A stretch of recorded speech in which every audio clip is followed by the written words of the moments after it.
Good morning, traders. Welcome to the TMT stock market strategy video for Thursday, December 15th. Okay, the Fed has spoken. They raised interest rates a quarter of a point, to be expected. Markets gyrated up and down. That's why we don't like trading Fed days on announcements or minutes, up to it anyway. And really nothing happened before, but just a lot of crazy volatility, and you could easily get stopped out. At the end of the day, markets went up and down about 3-4 times, try to find a direction, and then they sold off at the end of the day, pretty much really on low volume. So it's still interesting to see if the markets are going to rally. There's a lot of changes here that has happened, I think, for the worse for the market. And the one in front of you, you can see, is the UUP, the dollar index. The dollar has just exploded to the upside. Took out all three pivots and retested it successfully on the pullback here. And now going much higher. So there's going to be a lot of headwinds for gold, for crude oil, all the commodity sector as well, and even stocks at one point. People just don't realize that, a strong dollar in a rising interest rate environment is not good for stocks. Yes, maybe good for banks, but not good for stocks in general as a whole. So we really have to be aware of that, especially for you guys that have wealth management accounts and institutional accounts, and that is not the active trader. You got to start taking control of your account if your portfolio manager or RIA is not doing it for you, because there's a lot of moving parts out there, and I could probably suspect that half of these guys don't know what they're doing. So you take a test and then that's pretty much it, and you're qualified. So that's really not the case.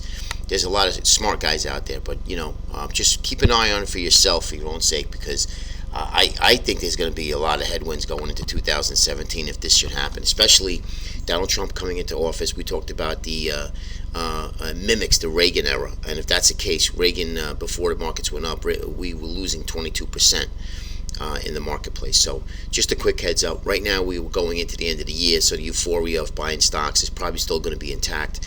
There is some selling issues, tax selling issues that we have to overcome.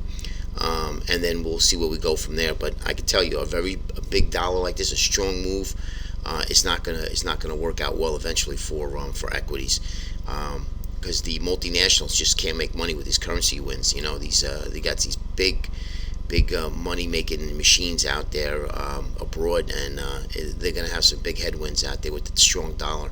All right, so there's the UUP. Now let's take a look at gold. WTI. Now, I'm looking at this as an outside day reversal back into major support here. We had a breakout here that failed, and now we're back down here. We fell below the breakout. Let me just clear these guys, clear these arrows. You could see we fell back into it. Any bounce in crude oil today would probably be a good short, again with a tight stop, because it is a headline risk a commodity. So this is not a good sign as well. So if everybody's looking for crude, if we broke out here and we held a base for a couple of days, 3-4 days, that's great, but we did not. After the third day, we sold off miserably, and I think we also had a big build in inventory numbers in crude oil as well. So so far the cuts haven't been doing it, but it just started. So crude oil right now not looking too good to the upside. I'd be looking for anywhere of a bounce into crude to look to short crude, and even oil stocks, service sectors, the producers, the pipelines, they're all elevated, extremely elevated based on what crude oil was doing. Okay, so keep an eye on crude oil for today. And here comes the gold. Gold is getting clobbered right now as I record this in the early morning session. Still sleeping. Gold is down 34 handles, down to 1128. We're almost at our first objective target here of 1120, then 1100, then 1080. So we're getting close. But you know what? If it gets to 1128, it could get even lower. Remember, there's a lot of longs that are still in this thing that need to get shaken out. Okay, and the commitment of trader reports that we talked about are getting they're lighting up their load, their short position, so they're ready to buy this thing again.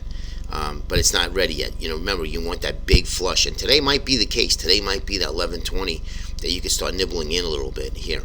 Okay, but I like these three zones for an average into a gold trade. Next is going to be the GLD. You can see that here got hurt yesterday. And this morning it's probably going to go into our first target here of the 76.8% retracement. And then these are your areas here. And this is just off the Pro Trader Premier video that I'm showing you, just to show you. Come check us out, man. I'm telling you, these levels are bar none. Next is going to be GDX, same thing. Okay, that's the 68.8% retracement, and the 76 right here. I'm looking for a first target of about 17 bucks in GDX. Spiders, go right to the indexes. You can see here our first entry, our first support is going to be down here at 219. All right. Now remember, we're up today, so they want to get everybody long. Okay, everybody long before this market starts to crack, and that's what happens. They want to fool the masses. They meaning smart money. Remember, that's how it works. 60-minute negative divergent I mentioned to you guys yesterday played out and starting to play out. That 225 really is the key here. We got to lose that 225. Okay. Next is going to be IWM. By the way, commitment to trade reports show the IWM the most shorted ever since the instrument was created by the smart money guys. Shorted ever, the most shorted ever. Remember that. That's significant. That's something that any bounce in IWM at this moment I'd be looking to short. Remember, I wouldn't hold a short, but I'd be looking to short. That looks like a good trade here. And last is going to be your Qs. You can see here we broke out. We held in pretty good here on the Qs. So maybe money's flowing back into technology and out of another sector. But at the moment, we did break out, made new highs. But if every other indexes start to roll over, this will as well. Okay, so just keep that in mind. I hope you like the Pro Trader Premier levels. Wanted to show you a free video. Any questions or comments, please send them to tradingmarketsupport@tradingmarkettechnicals.com. Have a great day, guys.